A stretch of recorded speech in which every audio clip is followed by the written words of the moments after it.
इस वीडियो को शुरू करने से पहले मैं आप सभी को बताना चाहता हूँ कि केवल 10% लोग ही हमारी वीडियो देखकर हमें फॉलो करते हैं, जबकि बाकी लोग वीडियो तो देखते हैं लेकिन सब्सक्राइब नहीं करते। आपसे विनती है कि वीडियो को ज़्यादा से ज़्यादा लाइक और सब्सक्राइब करें ताकि हम आगे भी आपके लिए बेहतरीन वीडियो ला सकें। धन्यवाद। गांव के आखिरी छोर पर जहां कच्ची सड़कें धूल में खो जाती थीं, वहीं एक जर्जर घर में रमेश अपने 2 छोटे बच्चों के साथ रहता था। कुछ साल पहले उसकी पत्नी बीमारी के चलते चल बसी थी और तब से वह अकेले ही अपने बच्चों की परवरिश में लगा हुआ था। लेकिन अब गांव में काम की कमी और लगातार पड़ रहे सूखे ने उसकी जिंदगी को और भी मुश्किल बना दिया था। रमेश का बड़ा बेटा गोपी और छोटी बेटी राधा दोनों कई दिनों से भूखे थे।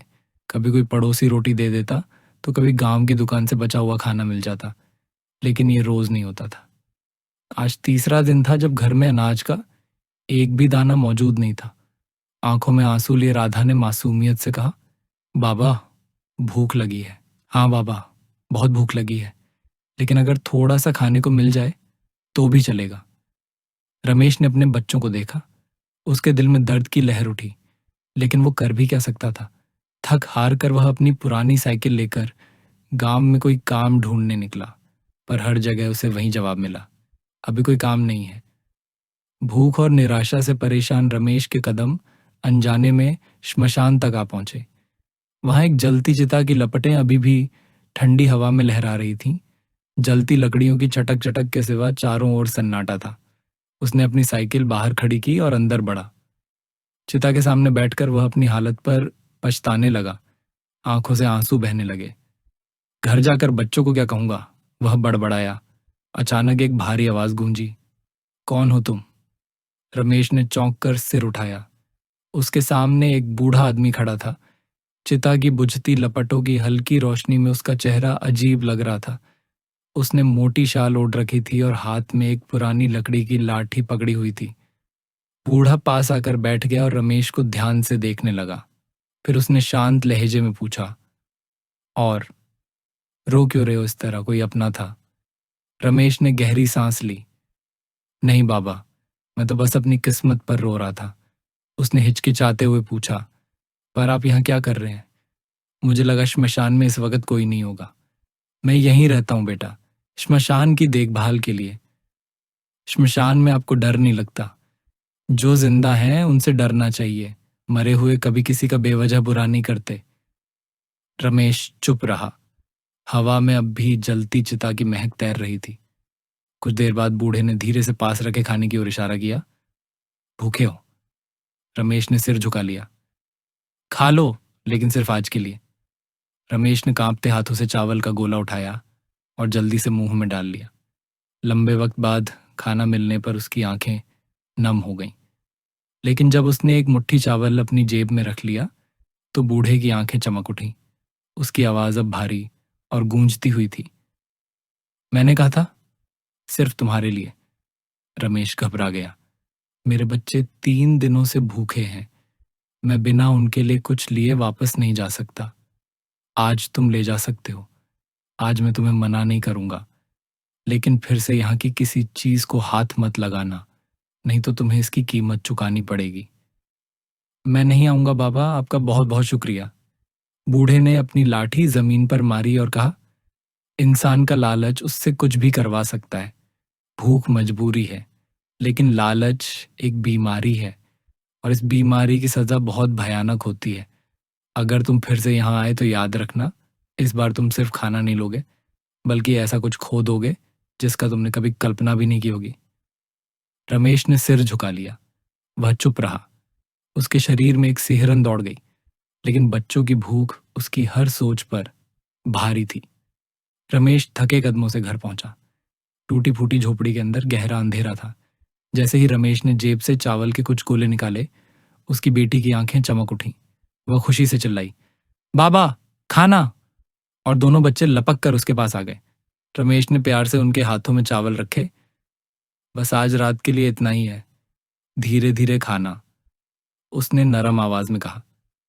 बच्चों ने भूख से कांपते हाथों से चावल उठाए और जल्दी जल्दी मुंह में डालने लगे। हर निवाला जैसे उनके चेहरों पर नई रोशनी ला रहा था। छोटी बेटी ने मुस्कुराकर कहा, बाबा, बहुत मज़ेदार है। रमेश ने उनकी खुशी देखी तो उसकी आंखों में आंसू आ गए। बच्चों के संतोष से उसका दिल भर आया। रमेश के दिल में बूढ़े की चेतावनी गूंज रही थी, अगर फिर आए तो बहुत कुछ खो दोगे। अगले दिन भी वही हाल रहा। कोई काम नहीं मिला और बच्चों की आंखों में फिर वही भूख थी। आखिरकार रात होते ही रमेश के कदम दोबारा श्मशान की ओर बढ़ने लगे। आज श्मशान में उसे बाबा कहीं नजर नहीं आए। उसकी धड़कनें तेज हो गईं, लेकिन उसके पास और कोई रास्ता नहीं था। वह अपने बच्चों को भूखा नहीं रखना चाहता था। उसने डरते डरते किसी चिता के पास रखे खाने को उठाया और वहां से साइकिल लेकर सीधा अपने घर की ओर निकल पड़ा। पूरे रास्ते उसे ऐसा लग रहा था जैसे उसके पीछे कोई आ रहा है। अगले 4 दिनों तक यह सिलसिला चलता रहा। रमेश का डर अब कम हो चुका था। रमेश अब बिना किसी झिझक के चिता के पास रखा खाना उठाने लगा। लेकिन 5वें दिन सब कुछ बदल गया। उस रात वह फिर से श्मशान आया। खाना ढूंढते हुए उसे एक जली हुई चिता में कुछ चमकता नजर आया। उसने लकड़ी से कुरेद कर देखा तो वह सोने की अंगूठी थी। वह बहुत खुश हुआ। उसने और भी जली हुई चिताओं को खोजना शुरू किया। बहुत सारा सोना मिलने के बाद भी वह ढूंढता रहा। अब उसे रोज चावल के 2 निवालों के लिए श्मशान नहीं आना था। बहुत देर हो चुकी थी। रमेश तो जैसे होश में ही नहीं था। वह अब भी चिताओं को कुरेद रहा था। तभी एक गहरी डरावनी सरगोशी हवा में गूंजी। मैंने तुझे चेतावनी दी थी, अब बहुत हो गया, अब बहुत हो गया।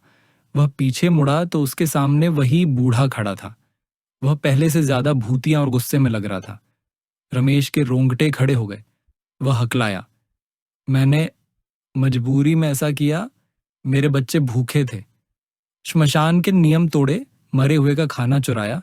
मैंने तुझे पहले ही मना किया था, लेकिन 4 दिन तक खाना चुराया। मैंने तुझे रोका नहीं, लेकिन आज तेरा लालच और बढ़ गया। अब तुझे इसकी सजा मिलेगी। बाबा, एक बार और, बस आज के लिए माफ कर दीजिए। बूढ़े के होंठों पर एक अजीब सी मुस्कान आई। अब बहुत देर हो चुकी है। इसका अंजाम तुझे भुगतना ही होगा। जैसे ही बूढ़े ने यह कहा, उसका शरीर काला पड़ने लगा। उसकी हड्डियां चटकने लगीं। देखते ही देखते उसका चेहरा भयानक हो गया। वह अब इंसान नहीं था। वह श्मशान का पिशाच था। अब तुझे इसकी कीमत चुकानी पड़ेगी, पिशाच ने भारी आवाज में कहा और रमेश की तरफ बढ़ा। रमेश जान बचाते हुए तेजी से अपनी साइकिल की तरफ दौड़ा। पीछे से एक डरावनी हंसी गूंज रही थी। तू भाग सकता है, लेकिन बच नहीं सकता, रमेश। रमेश बिना रुके साइकिल पर बैठा और पूरी ताकत से पैडल मारने लगा। उसकी साइकिल बेतहाशा गांव की ओर भाग रही थी। उसके पीछे अब भी उस पिशाच की गूंजती हुई आवाज आ रही थी। डर और पसीने से वह बुरी तरह निढाल हो चुका था। घर पहुंचकर रमेश हाँफता हुआ अंदर घुसा, लेकिन जैसे ही उसने देखा, उसका दिल दहल गया। उसके बच्चे खुशी से खाना खा रहे थे। बाबा, आज खाना बहुत मजेदार है, गोपी ने हंसते हुए कहा। रमेश का खून जम गया। कौन लाया ये खाना? आप ही तो अभी खाना देकर बाहर चले गए, राधा बोली। रमेश घबराकर बाहर भागा। सड़क के किनारे एक धुंधली सी परछाई खड़ी थी। उसका कद, उसके कपड़े, सब कुछ रमेश जैसा ही था। कौन है वहां? रमेश ने कांपती आवाज में पूछा। वो परछाई धीरे धीरे हवा में उड़ने लगी।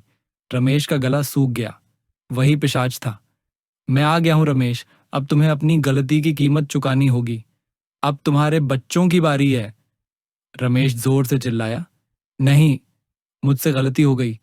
मेरे बच्चों को मत छूना। मैं जो कहो सब करने को तैयार हूं।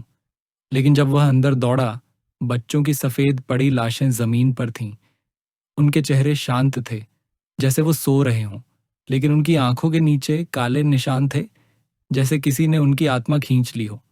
पीछे से पिशाच की सरगोशी आई। मैंने कहा था ना, इसकी कीमत चुकानी पड़ेगी। रमेश की चीख पूरी रात गांव में गूंजती रही। कहा जाता है कि आज भी हर अमावस की रात एक आदमी श्मशान में अपने बच्चों को पुकारता है, गोपी, राधा। बाबा आ गए, लेकिन कोई जवाब नहीं आता, क्योंकि जो मर चुके होते हैं वो कभी वापस नहीं आते।